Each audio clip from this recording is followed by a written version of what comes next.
Once upon a time, not so long ago, there was a little girl, and her name was Emily.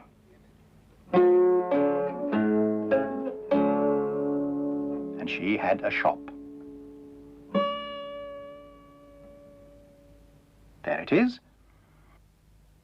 It was rather an unusual shop because it didn't sell anything.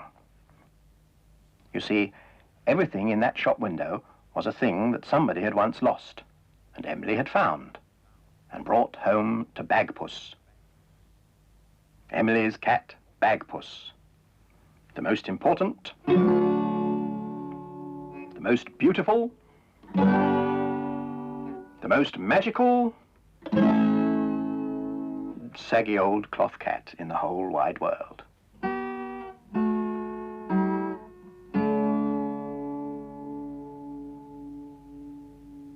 Well now, one day Emily found a thing. And she brought it back to the shop and put it down in front of Bagpuss, who was in the shop window, fast asleep as usual. But then Emily said some magic words. Bagpuss, dear Bagpuss, old fat furry catpuss, wake up and look at this thing that I bring. Wake up, be bright, be golden and light. Bagpuss, oh hear what I sing.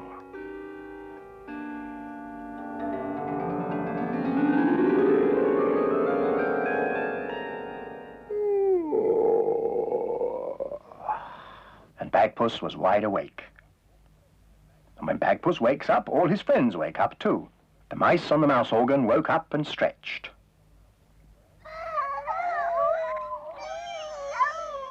Madeleine, the rag doll. Gabriel, the toad. Oh, look, look. And last of all, Professor Yaffle, who was a very distinguished old woodpecker. He climbed down off his bookend and went to see what it was that Emily had brought.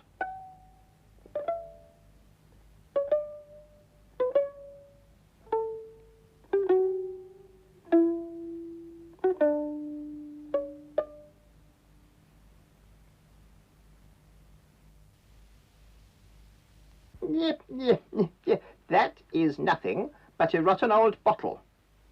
There may be something inside it, but I can't see what it is because it's too dirty. Wait a minute, wait a minute. We will wash it, we will splash it, bring the bucket and mop, mop, mop. We will dust it, we will brush it, we will polish its top, top, top. We will wash it, we will splash it, bring the bucket and mop, mop, mop. We will dust it, we will brush it, we will polish its top, top, top. We will polish its top, top, top. The mice scrubbed and polished the bottle until it shone. Then Professor Yaffle could see what was inside it. Inside that bottle, there are some broken scraps of old wood and bits of cloth. I don't know why they're there. So, of course, the only thing to do was to open the bottle. Come on, little Charlie Mouse. Come on, everybody. Shove him in the pluggle hole.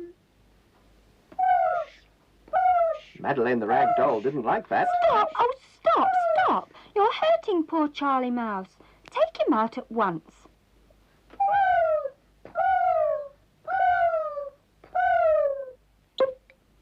That's right. Now, all you have to do is turn the bottle upside down. Then the things will just fall out.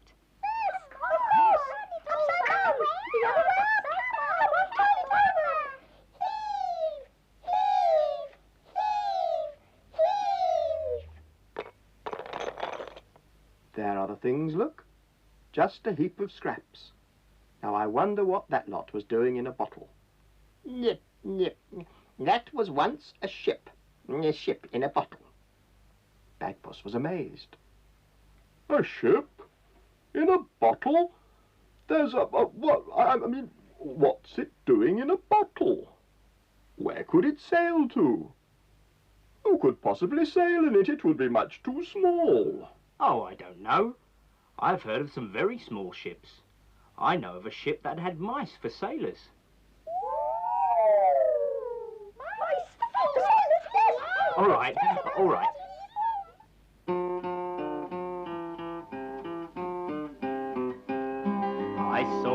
ship a-sailing on the sea, and oh, but it was laden with pretty things for thee. There were comforts in the cabin and apples in the hold. The sails were made of silk and the masts were made of gold. The 24 sailors that stood between the decks were 24 white mice with chains around their necks. The captain was a duck with a packet on his back, and when the ship began to move, the captain said quack, quack, quack, quack. What a silly song. No, it's not a silly song. It's a nice song. My sailor's nice song. Well, I think it's a silly song. It doesn't even make sense. Mike's like it. Mike's like my song. Come on, let's go. Come on, my song. Daddy,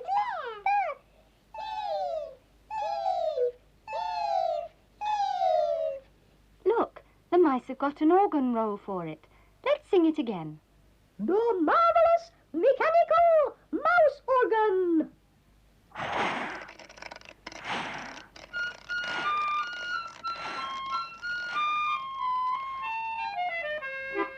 I saw a ship a-sailing on the sea, and oh, but it was laden with pretty things for thee. There were comforts in the cabin and apples in the hold. The sails were made of silk and the masts were made of gold. The 24 sailors that stood between the decks were 24 white mice with chains around their necks.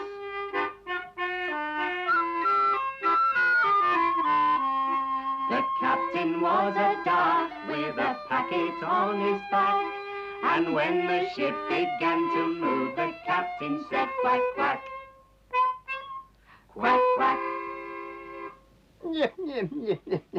That's all very well. All that singing and dancing, yes, that's fun. But this ship is still broken. The pieces are just as they were, look. Now, what we need is a story. A magic story. A magic story that will put it together again. Bagpuss. Huh?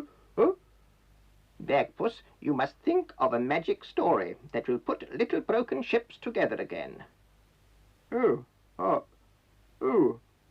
All right then. But I shall need a thinking cap. Come on, let's win a cup. Come on, mice. Come on. There must be one somewhere. There must be here. Yes, here's one. A captain's cap. Here's a Captain Bagpuss cap. Oh, yes, my old sea captain's cap. Yes, I can think in that. Thank you. So Bagpuss thought. He thought so hard, his thoughts appeared like magic.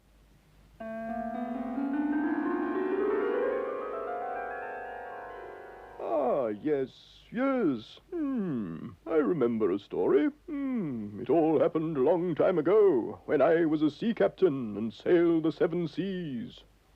I steered my stout 2-masted ship before the western breeze. One day, the breeze forgot to blow. The sea was still, the day was fine. Without a wind we could not go, so I fetched up my rod and line and settled down to fish.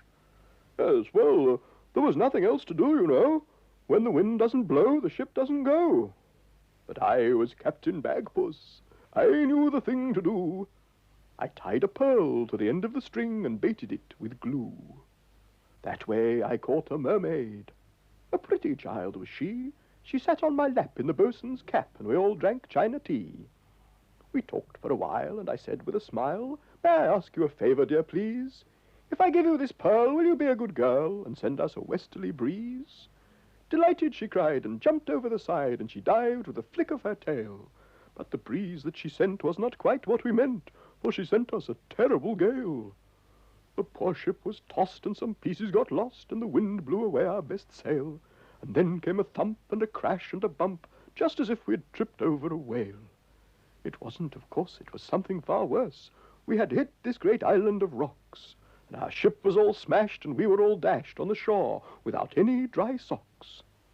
The storm ended at last, and the mermaid came past, and she said she was ever so sorry, but it wasn't too tragic, she'd do some more magic, and we would have no need to worry.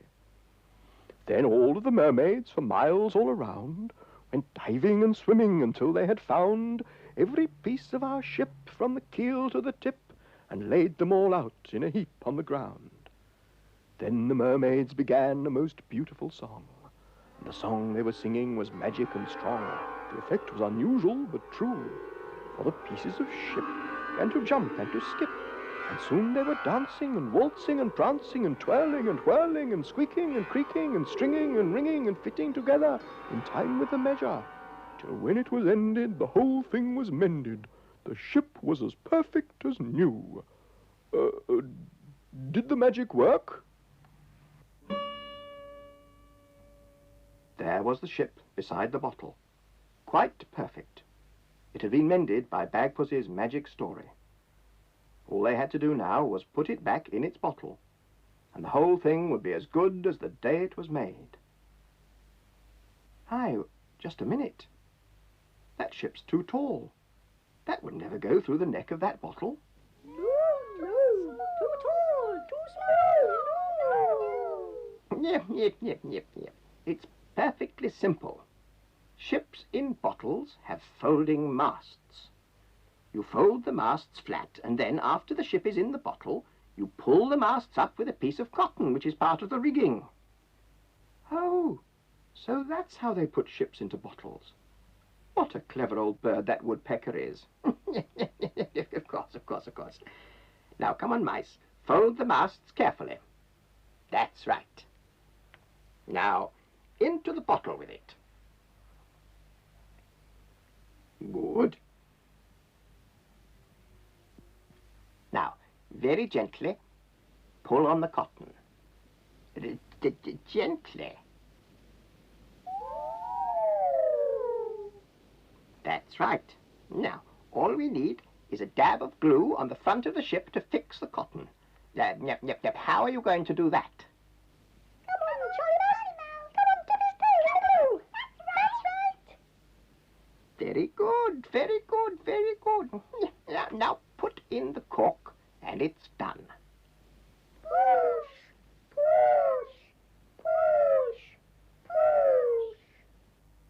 And there it was, as good as new. The mice dragged the bottle to the front of the window and left it there, so that if the person it really belonged to should happen to come past, they would see it there and come in to collect it. And so their work was done.